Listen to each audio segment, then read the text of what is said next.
à travers cette grande édition d'information sur la chaîne nationale.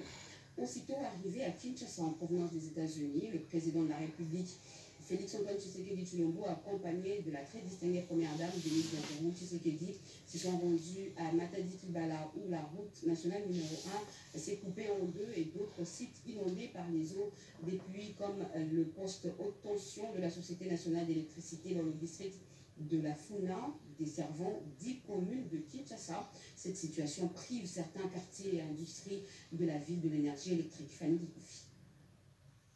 Le deuil national de 3 jours a pris fin vendredi dernier, décrété à la suite des pluies diluviennes de la nuit de lundi 12 au mardi 13 décembre, laissant ainsi plusieurs familles dans la douleur insoutenable.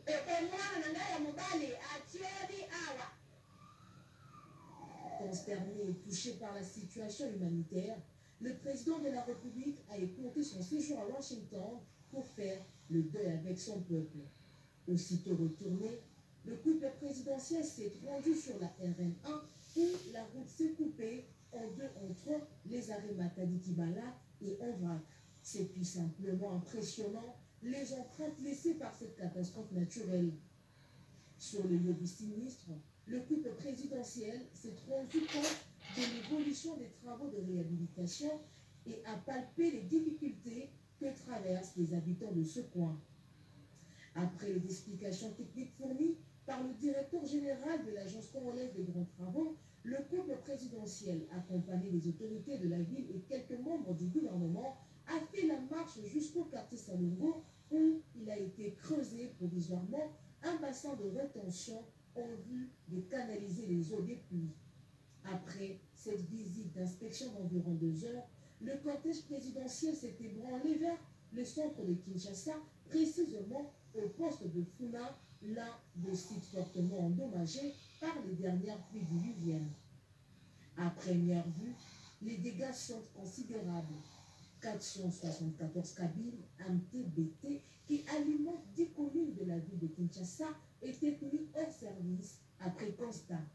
À ce jour, 141 des 474 cabines concernées ont repris de service et sont alimentées par les postes de Itexco Makala et Kimbanseke.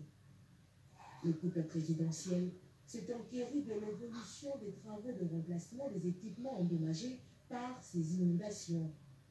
Le chef de l'État a PR et est responsable de l'ASNEL pour enfin trouver des solutions idoines aux problèmes actuels. Et les chefs coutumiers ont salué l'initiative du président de la République et ont promis leur implication totale dans la réhabilitation de cette érosion de Matadi-Kibala. Regardez. Et nous sommes là, d'abord pour honorer la présence du chef de l'État, qui est la haute autorité coutumière, qui vient nous consoler de par ses responsabilités et également répondre de tous ces travaux qui se passent ici pour un soulèvement du peuple congolais. Nous sommes là également avec tous les chefs représentants des autochtones de Kinshasa. Trouvons un moyen d'apaiser les esprits de cette province. Et cela part de sa responsabilité. Nous le soutenons, nous le rassurons de notre accompagnement, nous le rassurons de notre engagement. Nous voudrons sérieusement et sincèrement bénéficier de son attention pour que beaucoup de nos plaintes, qui sont des plaintes des esprits de ces terres, c'est qu'on a connu un incendie des armoires de contrôle-commande et d'un disjoncteur qui alimente notamment, qui permet de faire fonctionner le transfo numéro 1, qui est juste, le transfo numéro 2 qui est juste derrière moi ici. Et donc toute la station a été isolée pour des raisons évidentes, c'est que l'eau et le courant ne vont pas ensemble. Donc après avoir évacué l'eau, toutes les équipes de techniciens de la distribution et du transport ont commencé à faire l'état des lieux, à nettoyer les cellules, à regarder ce qui fonctionne encore et à voir ce qu'on peut remplacer.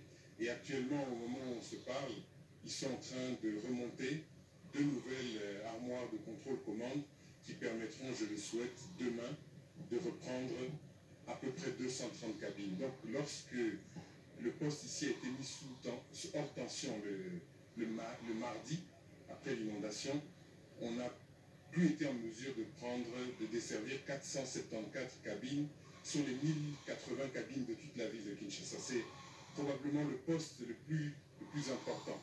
Oui, donc le chef de l'État a pris de son temps précieux pour venir voir le poste de Funa. Ce poste a été malheureusement victime d'une inondation, étant donné que nous avons énormément de constructions anarchiques ici autour. Les eaux de la rivière Funa qui se trouve juste derrière ici n'arrivent pas à être évacuées. Et donc, lorsqu'il y a un bouchon, en gros,